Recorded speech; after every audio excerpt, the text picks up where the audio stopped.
103.2 Dublin City FM. This is Mental Wealth with Brian Green. And if you want to get in touch with the programme, email mentalwealth@dublincityfm.ie. It's Mental Health Week, and this week we have World Mental Health Day on Thursday the 10th of October. And for this week I am talking to the Dublin Human Givens Centre, and in my company is Patricia Gavin and Anne-Marie Curran. Hello. Hi, how are you? Hello. I've spoken with Sue Saunders before from the Dublin Human Givens Centre, and you're in a new location. You were in Dún Laoghaire last time I spoke to you. Tell us about your new surroundings.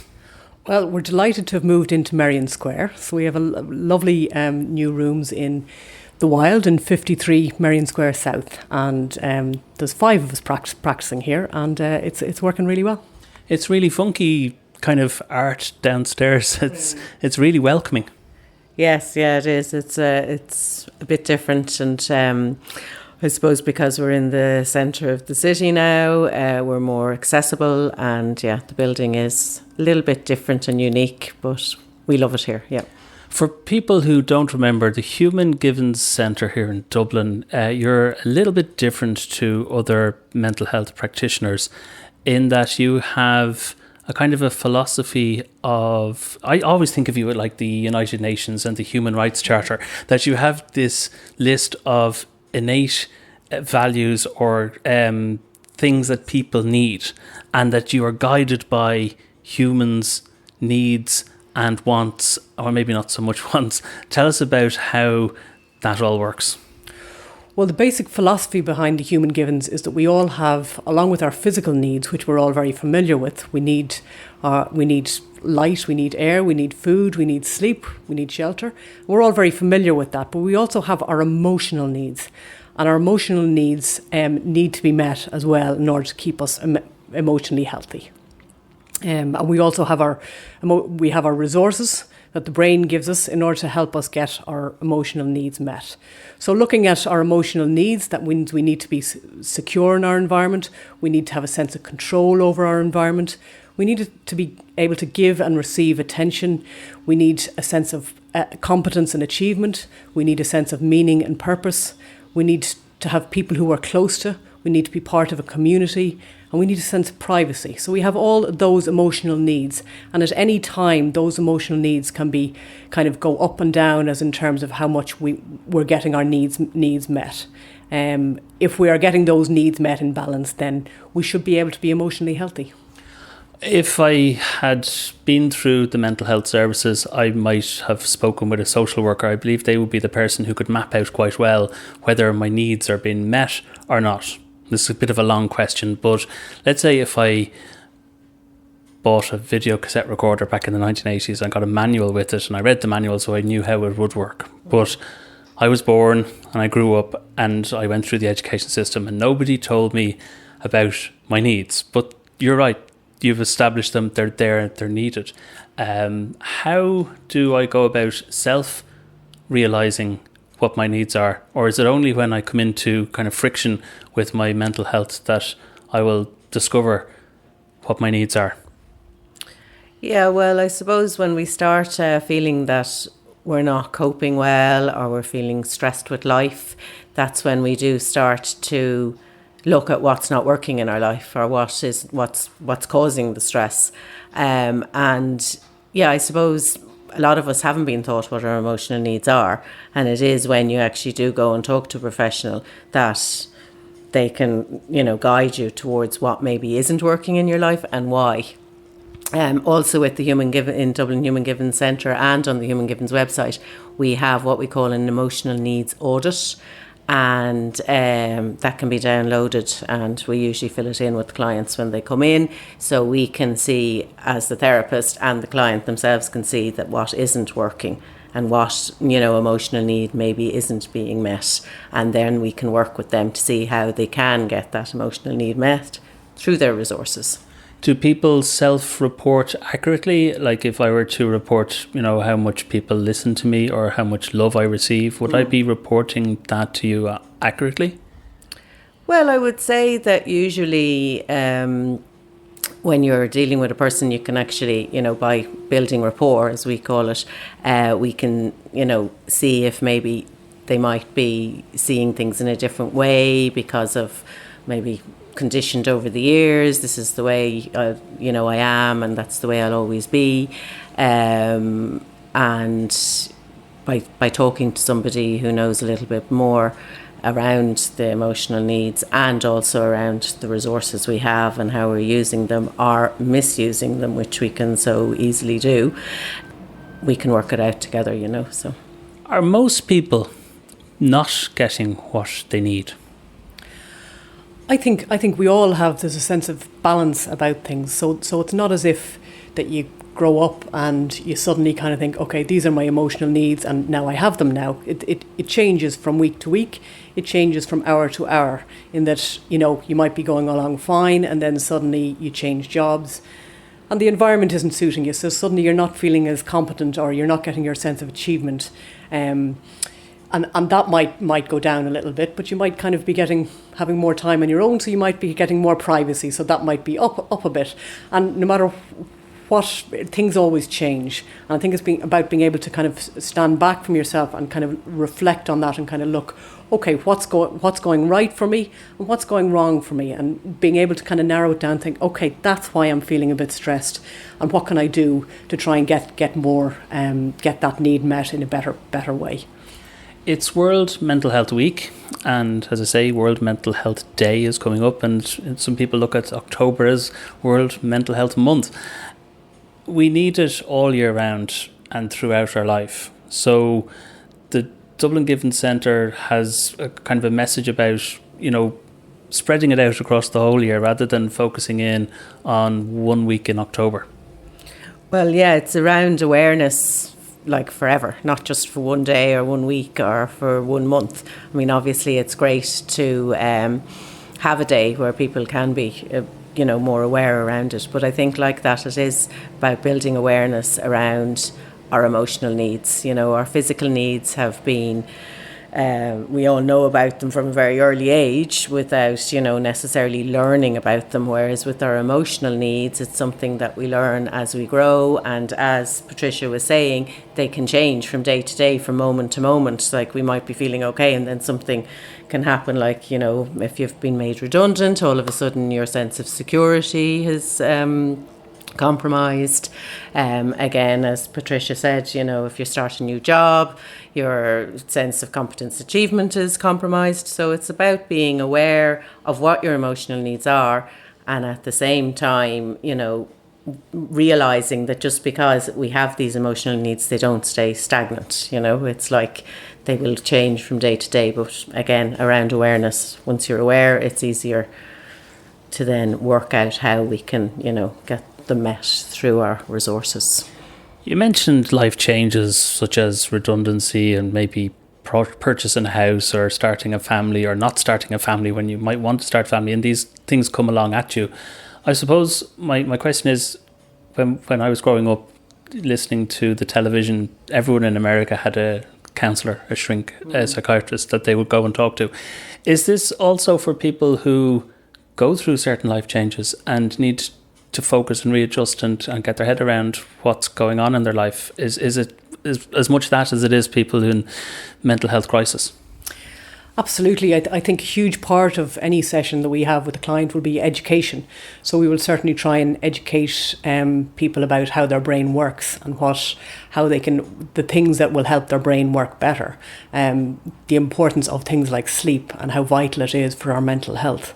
The importance of exercise and how vital that is for our mental health. So there'll be an awful lot of education involved in, and also trying to be able to look at their own, for everybody to be able to come and objectively look at their own patterns and how they have previously responded to stress, and whether that's helpful or unhelpful. We all have kind of just habits that we get into that are the things that we do when we feel overwhelmed. And sometimes those habits are not helpful and we just do them automatically. And the more stressed we are, the more automatically we do them without thinking about it.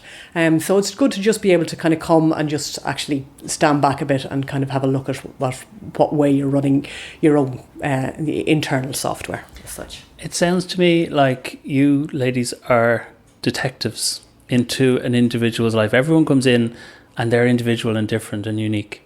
And you've got to kind of do the jigsaw puzzle in reverse kind of, and work out the picture's fully in front of you, but then work out what it is that's going to help this person based on, your other scientific practices that you have. Does that make kind of some sense? Absolutely. I think that makes perfect sense. I mean, people come in with a story and with our and their presentation of their symptoms and what's going wrong and and we're then kind of looking at the times when things went right and the things that the strengths and the resources that they've used in the past, all the achievements that they've done, and what are the things that helped them in the past, and how we can take all those things again and use them to put with the new problem. How we can kind of help the person understand what way they're running into difficulty and what are the things that we need to try and fix it. You've got some tips and tools for people and kind of methodologies for people to establish within their own life to get them on a more straightened path. What can you tell us today that would be a takeaway point that people could use? So we would recommend 7-11 breathing to all of our clients. It's one of the things that we show our clients how to do. Can we do that on the radio now? Yeah, we could. So basically 7-11, it's about breathing in for the count of 7 into your diaphragm. You should feel your stomach inflate like a balloon, and then breathe out for the count of 11. So you should feel your stomach deflate and basically like a balloon. So if you can imagine, as you're breathing in the air into a balloon, and as you're breathing out, it's deflating. And the thing behind that is that when we breathe out for longer than we breathe in, we are sending a signal to the brain that it's time to relax. So I said, can we do it on the radio? I meant for real. So I'm going to do the breathing and you're going to do the counting, okay? Okay. So I'm going to do big one in for 7 and out for 11. Yeah. So here we go. Okay. So in for 7. So 1, 2, 3, 4, 5, 6, 7, and out for 11. 1, 2, 3, 4, 5, 6, 7, 8, 9, 10, 11. Now it can feel hard. It was. Yeah, so what I was going to say is that it can be hard when you're doing it to start with. So it doesn't have to be 7-11. The most important thing is that you breathe out for longer than you breathe in. If you're in a car driving around Dublin, this is safe to do. This isn't like mindfulness that you can't do while you're driving. You can do this 7-11 breathing. Sounds very interesting. Give it a go. I've just tried it. I'm obviously working while I do it, so I don't know if I'm going to get the benefit of it. But have you another tip for us? Well, I think it's something really useful, which I teach a lot of people, is to understand the cycle of depression and where the cycle of depression comes from. So very often what happens is that something will happen in somebody's life, whether it's a loss of some sort or whether it's a change in their lifestyle, and their needs won't be met. But as a result of that thing happening, somebody might tend to worry a lot and go into a lot of rumination. So they spend a lot of time thinking over the problem and concentrating a lot on the problem, which leads us to kind of when we go to sleep at night, we do an excessive amount of REM sleep. So when somebody's worrying a lot during the day, they do an extra amount of REM sleep at night. Your brain is working really, really hard to try and solve all those problems. The effect of that is that when you wake up in the morning, that you're absolutely exhausted and your motivation centre of the brain is actually lowered. So you have less motivation to actually do anything. And because you're waking up tired and with low motivation, you tend to kind of withdraw from activities. And when you withdraw from activities, you tend to be more isolated. And then it gives you more time to ruminate and to worry about the original problem, which leads you around in that big cycle, which is why depression and anxiety can very often go a lot hand in hand together. The more you ruminate and the more you worry, the more your sleep pattern is altered, the more you wake up with lower motivation. And I think helping people to understand that is a really, really useful, because it shows them a lot of different ways that they can actually turn off of that depression cycle, so that when they start to feel kind of down, they recognize, okay, I need to actually get out and start doing things. I need to stop worrying about things and try and give my brain other stuff to do. So I think understanding that is a really useful thing. So if you weren't inclined to exercise, you could begin exercising, and that would be a break to the rumination, unless you think a lot while you walk. Well, I think exercise is really, really valuable for everybody, because once your stress levels rise, you need to get rid of all that excess energy, and exercise will reduce your stress levels and get you into a more relaxed state. The more relaxed you are, the more clearly you're able to think about things. But you also have better access to your solution-focused memory part of the brain. So you're able to kind of actually come up with better solutions to the problems, and you're able to remember times in the past when you managed to overcome things and when things were going well, and you're able to remember all the other things that are going well in your life. So exercise is really, really important on its own as a technique. And also, yes, if you're spent a lot of time ruminating while you're walking, then it's not ideal. But walking is still good. But try and kind of maybe listen to a podcast or listen to some music to try and keep yourself distracted. 25 years ago, I worked around the corner on Bagot Street, and we got a modem into the office one day, and that was the start of the internet. And it was a 9,600 baud modem, the speed of a fax machine. Yeah. Yesterday, I got gigabit broadband installed at home. Everything is getting faster. And we have Brexit and Trump and automation and artificial intelligence, and a lot of threats to people are out there. Should we just, turn off the internet for long periods of time, and turn off the television as well? What should we do about this tsunami of data, information, and worry that I witness quite a lot myself? Yeah, I think again that comes down to, as you say yourself, you worry about yourself, and so it's about the awareness that it's not good to be constantly online. It's not good to be constantly available, contactable, and as you say, yes, I would definitely recommend that people take time to switch off. Again, to get our need for privacy met, we should be able to, at the end of the day, go home, close the door, and ideally not be on social media or email or whatever. So the other thing to remember is that that blue light that is on screens, even the television, it actually lights up a part of the brain which it's hard to relax, like to shut down again. So it can affect our sleep. So I would always recommend clients, especially ones that would be online a lot on their phone, on their tablet, watching TV in bed, to try to switch off at least an hour before they go to bed. Or actually, if they can't do that, to maybe look into purchasing what they call those yellow light things to at least change that light that's getting into the brain. But ideally, yes, try to have some downtime away from screens, away from television, and give yourself the permission, if you like. It sounds like great advice. Do you think people will heed it?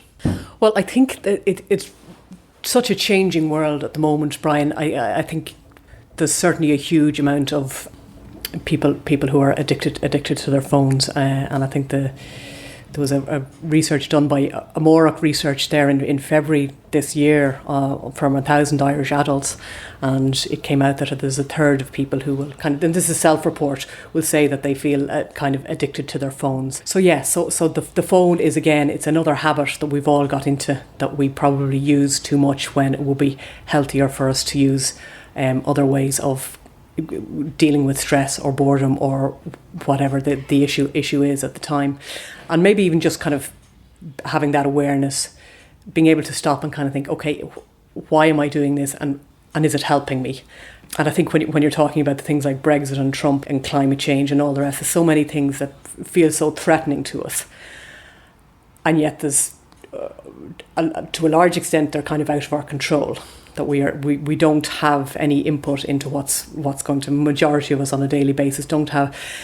So therefore we have to kind of to be able to pull back and say, okay, so worrying excessively about something that is out of my control is actually just causing myself more unhappiness. It's not actually helpful, and actually what to try and just more focus our energies on things that we do have control over. So what can we do about things, and for things that we can't do, to try and take our attention away from them to a certain extent. There is a tendency or a very new movement towards slow, and let's say listening to 4 or 5 hours of BBC Radio 3 or Lyric FM and reading a newspaper as opposed to social media. Is there something in that that's kind of in tune with the Human Givens philosophy? Yes, well, I definitely, as you say, around slow, it's about trying to learn how to relax more rather than to be constantly on the go. And yeah, part of that would be around the Human Givens philosophy, around, using our resource, our observing self. So what actually helps us feel better, what helps us focus better, what helps us live a better life, what helps us as a human to feel more in control of our lives. And as Patricia was saying there, there's so much stuff happening in the world at the moment that is out of our control.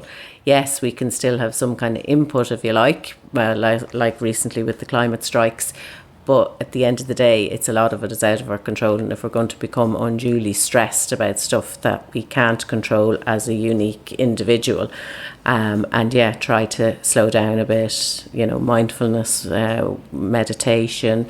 We do what we call guided imagery in nearly every one of our therapy sessions with clients, which is, again, it's around helping clients to lower emotional arousal and to help them to connect with, within, rather than to be constantly in their brain and, as Patricia was saying, ruminating and going over and over and over the same stuff, but actually not coming up with any solution. Yeah. That reminds me to ask, this is scientifically founded therapy. An Irishman, I think, is part founder of it, that there is deep research that has been done blindly and many times to prove that your approach works and is actually more effective than traditional psychiatric treatments. Is that correct? Yes, there's a lot of research has been done in the UK, and with the charity Mind has a centre over in the UK where they've done research, and it's come up with that it's has comparable or better results than CBT or other approaches like that. And you're also focused on getting people well quicker so that they're not coming back in a cycle again and again for top-up treatments, that you want to get people out and better and no need to come back to you again. Tell us, how long does it typically take people to move through the Dublin Human Givens Centre? We'd see the majority of clients would come to us between 3 and 6 sessions. So yes, our approach would be definitely to try and kind of help people see their issues in a clearer perspective, so that they're able to learning new resources, learning new techniques and new tools to cope with their challenges, to be able to see their own position in a realistic way, and to be able to access their own strength and resources. So we'd send them out with a new perspective and a new toolkit as to how to deal with challenges in the future. And then if the issue arises in the future, then they can come back to us. But ideally, we would kind of try to empower people to be able to look after themselves and understand their mental health going forward, so that they don't need to come back to us. If people want to find out more and delve deeper, where can they go? They can go on to the Human Givens website, which is www.hgi.org.uk. And when they go on to that, there is a link to free mental health resources. And there is a lot of free resources there, that, information on studies, for instance, that they've done. There's a free ebook that people can download, which gives you more information on exactly what is the Human Givens approach, what it stands for, what it means, where it started, all of that. So, that's where they can get more information from there. Final question. You mentioned a human needs audit or an emotional needs audit in the interview. Can you tell me where people can interact with that?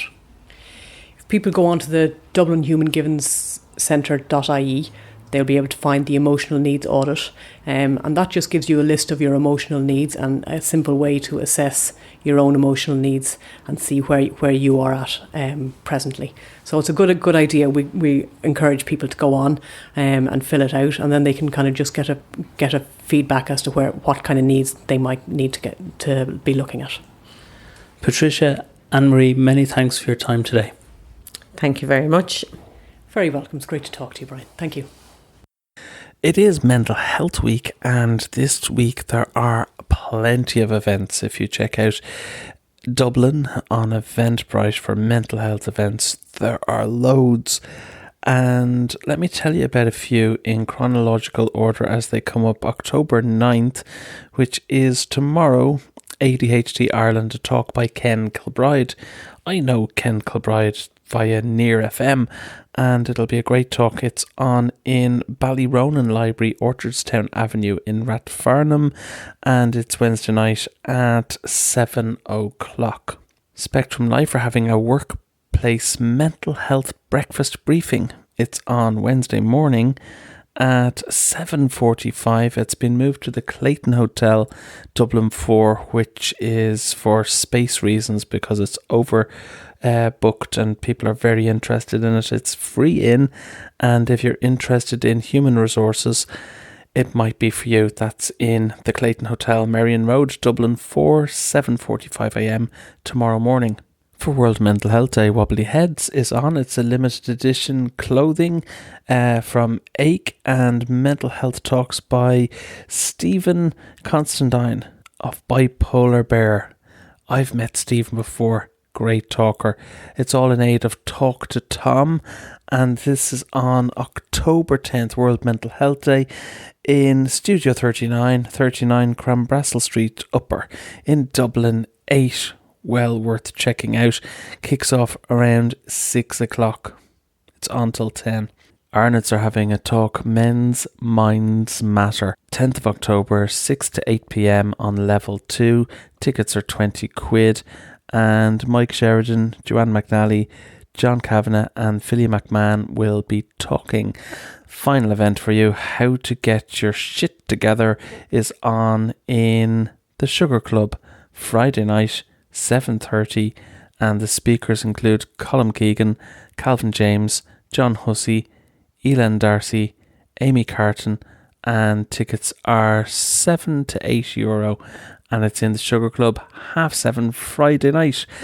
This has been Mental Wealth with Brian Green. We're back next Tuesday for another show. If you join us then, have a great week. Everybody stay safe, take care, and enjoy Mental Health Week.